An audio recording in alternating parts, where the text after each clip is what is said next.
আজ মঙ্গলবার ২৬শে চৈত্র ২০২৪ সালে ৯ই এপ্রিল, বৃশ্চিক রাশি, বৃশ্চিক লগ্ন, স্করপিয়ান সাইন জাতক জাতিকাদের আজকের দিনটি কিন্তু এক প্রকার বেশ কাটতে চলেছে।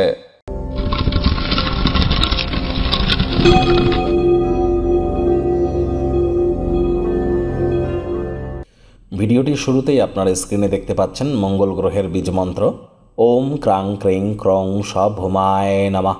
এটি দিনের বেলা ১০৮ বার জপ করতে ভুলবেন না।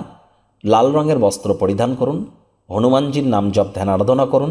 তার মানে এই নয় যে নিজে থেকে হনুমান চালিসা জপ করতে যাবেন। কোনো শিক্ষাগুরু বা দীক্ষাগুরুর কাছ থেকে পারমিশন বা সঠিক পথ না জেনে নিজে থেকে করাটা উচিত নয়।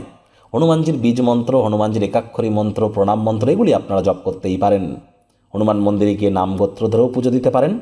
অত্যন্ত উপকৃত হবেন, মঙ্গলের মজবুতি বৃদ্ধি পাবে। বিশেষ করে high blood pressure, low blood প্রেশারের রোগী যারা আছেন, যাদের বডিতে হিমোগ্লোবিন কম এবং আপনারা শারীরিক দুর্বলতা অনুভব করেন, তাদের জন্য অত্যন্ত গুরুত্বপূর্ণ মঙ্গলের এই মজবুতি। ভাগ্য মিটার আজ আপনাদের বলছে 9/10, ভাগ্য আপনাদের অনুকূলেই থাকবে।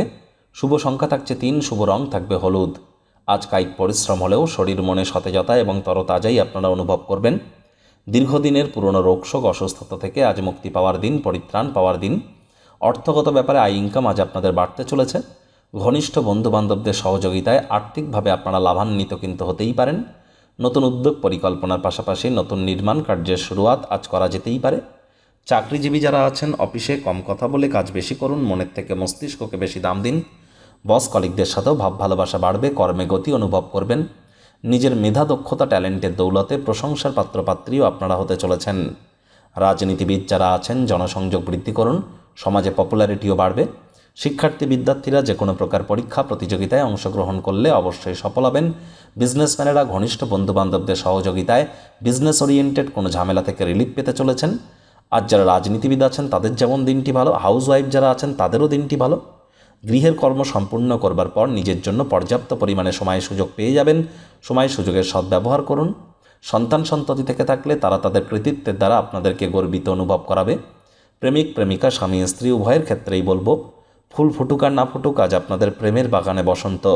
দিনটিকে যতটা সম্ভব রোম্যান্টিক করে তোলা যায় সেই প্রচেষ্টাই তো আপনাদের করা উচিত। অবিবাহিতদের বিবাহের যোগ পরিলক্ষিত হচ্ছে। যারা প্রেমে পড়েননি তাদের জীবনে স্বপ্নের নারী বা পুরুষের আগমন আজ কিন্তু হতেই পারে। একটু প্রচেষ্টা আপনাদেরকেও করতে হবে। শত্রুপক্ষ, বিরোধী পক্ষ আজ খুব একটি শক্তিশালী থাকছে না। পরিবার পরিজনদেরকে আজ সমর্থন জানান, তাদের প্রতি কৃতজ্ঞতা জ্ঞাপন করুন। অকৃতজ্ঞতা কিন্তু জীবনের মাধুর্যতাকে নষ্ট করে দেয়।